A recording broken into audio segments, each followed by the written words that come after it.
Hey guys, Bricks here, and today I'm going to be showing you how the lights in my Lego room are activated by a switch on the back of the library.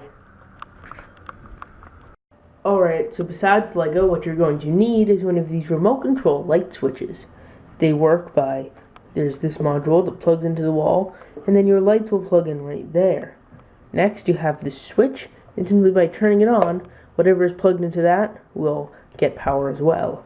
This thing is battery powered, and I'm not actually sure where you can buy it or how much it costs, but it says handy switch right there, so maybe you could try googling that. So again, you just plug the module into the wall, get any light, plug that into the module, and then boom, you have a remote control light.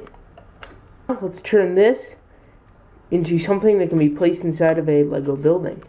First, you must find a place that will work for your light switch.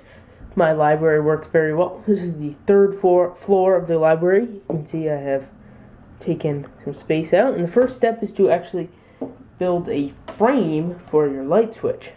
So you'll figure out the switch and try to get it set up in there so it wiggles around the least amount possible. You see, so depending on what size it is, then you will need to figure that out. Also, you will need a hole in the wall like that, and then you can continue to cover it up. Your next step is to build two pieces that look like this.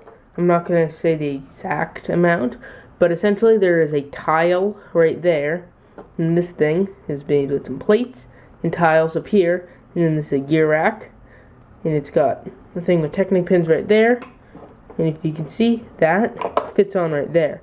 So when this slides, the light switch, you can turn it on and off. So then you will take this, line it up with your hole, place it right there, take your slider, and then you've got it just like that.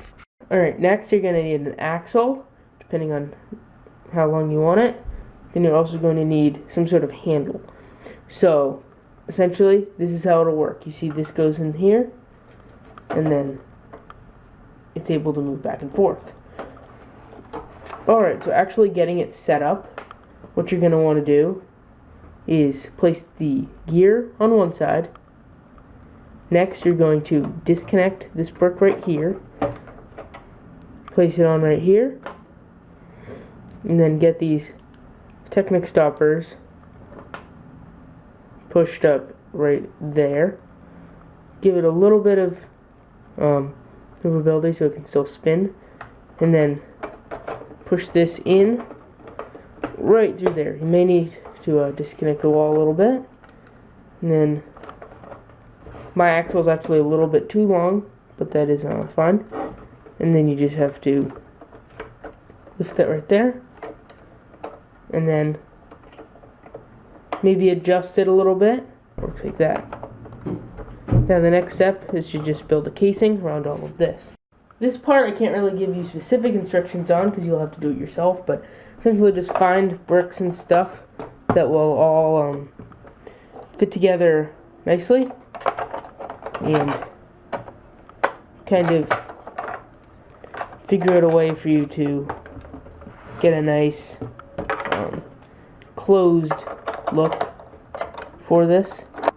And you can just take these pieces right here, I think, and get those set up right there. And now it's going a little more fluidly. And now take one of these and put it at that little extra bit they have at the end of the axle. Maybe lift that up a little bit and just push that on right there, just to make everything a little more stable. And then cover the whole thing up with some plates when you're done, and then that's basically it. Now you can just move it like that. Alright, so then the next step would be just to hook up a few lights to one cord. Then this cord connects to 3 lights, and so I'll simply just plug that in right there. Now simply flip this switch and all the lights turn on. Alright, so it should work every time, pretty much. It may require a little bit of maintenance every once in a while. We may need to go in there and make sure the gears are working, but it's pretty cool, and I hope you can figure out something to do with it. You really have to play around with it a fair amount, but once you do, it's pretty impressive. So, yes, this is for 150 subscribers, and I'm already at 160, so thank you guys so much. I can't wait to be continuing growing and making better videos for everyone. So, yeah, a new city update will be on the way. My Bricklink store is being worked on, and you can check that out in the description box below. Thank you all so much for watching. Thank you so much for watching to the end. That is all. Thank you for watching, and I will see you guys next time.